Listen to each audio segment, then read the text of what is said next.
After playing chess for 2 years, I find the hardest part about getting better at chess is learning how to get better in the middle game. So I've been following this book, Improve Your Chess Pattern Recognition. It goes over all different key patterns and motifs that you'll find in the middle game to help you better convert your middle games into easy wins. So in this middle game position, we're gonna be looking at the twin bishops, which is two bishops on the long diagonals pointed directly at the king side against a castled king. So in our first game here, we have a game between Levon Aronian versus Vishy Anand. Aronian is white, Anand is black. And Anand starts off by going c5 here, and the point of this is to open up this light squared bishop. So Aronian takes this free pawn because you have this nice little diagonal, and he's now aiming at this rook. So you think that he's probably going to move the rook, right? Wrong. He goes knight to g4, and then f4 here to stop this dark squared bishop that's going after his pawn himself. This rook is still under attack this whole time, and black decides to take on d4 here.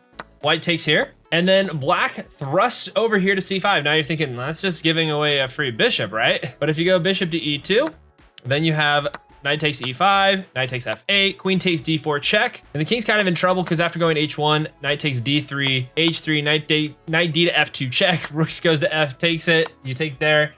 King comes here, and black has a pretty strong advantage. A lot more piece activity. This knight's looking to fall, and you got a pretty good attack, especially with the king and the bishop coming down here. But Aroni decided not to take the bishop here and instead opted to go to bishop to e2 here, taking the knight, and Anand jumps over here to e5. Now you're saying, wow, you have an attack here and attack here. This isn't very good. Let's say you attack here with this pawn. Look, you just drop mate and 4, and the reason being after going here, you sack the queen here, the rook has to take, and you got the smothered mate here. And if you take the bishop, we go into the similar lines that we had before. So after Anand comes over here to e5, the bishop takes, and instead of taking right back right away, what Anand decided to do was take with the bishop, opening up the two bishop files, putting the king in check, and after the king moves out of the way, then you take the bishop, and now this knight is covering all these squares, and you have the two bishops barreling down on you. This is where the power of the twin bishops really comes to life. Aronian takes the rook, which is fine, but Anand just pushes up here, 1, creating an outpost for this knight, but 2, moving this queen here, looking for checkmate right here. So Aronian moves his knight over here to g6, preventing queen to h4 here, but it really doesn't matter because what it does is the queen comes here, it's now hitting this knight here. You're gonna try to attack this pawn here, but after taking the knight here, you're under a lot of attacks. You can't come here because you have the check here, and that is mate. So the queen comes over here to take the knight here. Queen comes to h5. And then from here, queen comes to d3, attacking this dark squared bishop. But most importantly, what it's doing is it's stopping this because this is mate right here after the queen takes because the pawn is pinned to the king here.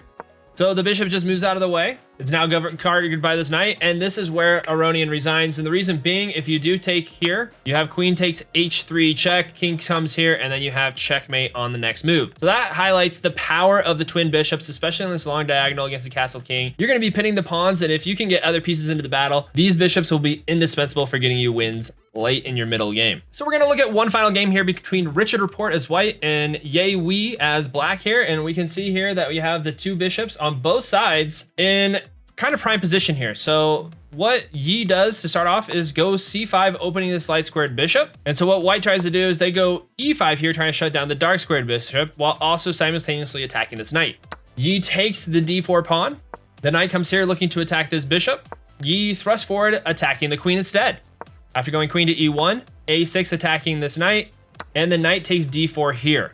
Now, if he was to take knight to c7 here, queen then takes c7, and now black is basically up a pawn and in a better position from here on out. So that is the reason why the knight took here on d4 instead of taking the bishop. After going b5, bishop to b3, bishop to b6, black now has this knight pinned to the king. This light squared bishop is unpinned, and these bishops are really strong. Whereas white, this light squared bishop is staring into these two pawns. This bishop is staring into two pieces. These bishops aren't really as strong as what black has here because these lines have opened up. So from here, white goes rook to d1, rook to e7, king to h1, rook to d7, queen to e3, and then king to h8, getting out of trouble. There we go, f5, e takes f5, rook takes f5, rook to c8, e6, f takes e6, and bishop takes e6, now lining up against these rooks. Now this looks pretty bad for black, but with the piece activity that he has here with these double bishops, it more than makes up for it. Another thing to note in this position is white now also has the twin guns, but that will be eliminated pretty shortly because after rook to c2 here, the bishop takes, black takes off this bishop, eliminating one of his strongest attackers of this king after the bishop takes here on b2. From here, queen to f4 here, looking to threaten mate here. And it looks pretty scary. This knight is under attack as well. But black can easily get away from that by going knight to f6 here. It's one hitting this bishop here on d7, but we're also hitting this g2 pawn because his rook over here on b2 is also eyeing this pawn as well. So what Rapport does here is he moves knight to f3 here, blocking the attack here.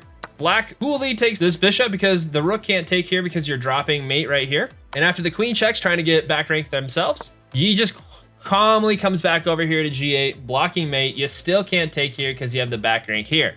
Rook to f1, trying to stop the attack. And then he drops a rook here in the process. Queen takes b7, taking one of the bishops, but by then it's a little too late because you have rook to b1 here, threatening mate. It's guarded by the queen, so you can't take back, and Rapport resign. So I hope this video showed you the power of the twin bishops and how you can use them in the middle game to get an easy advantage and win your games. So if you like that video, please drop a like and comment down below. Our next video will be the deceptive bishop from c8. That video will be here, and we'll see you next time.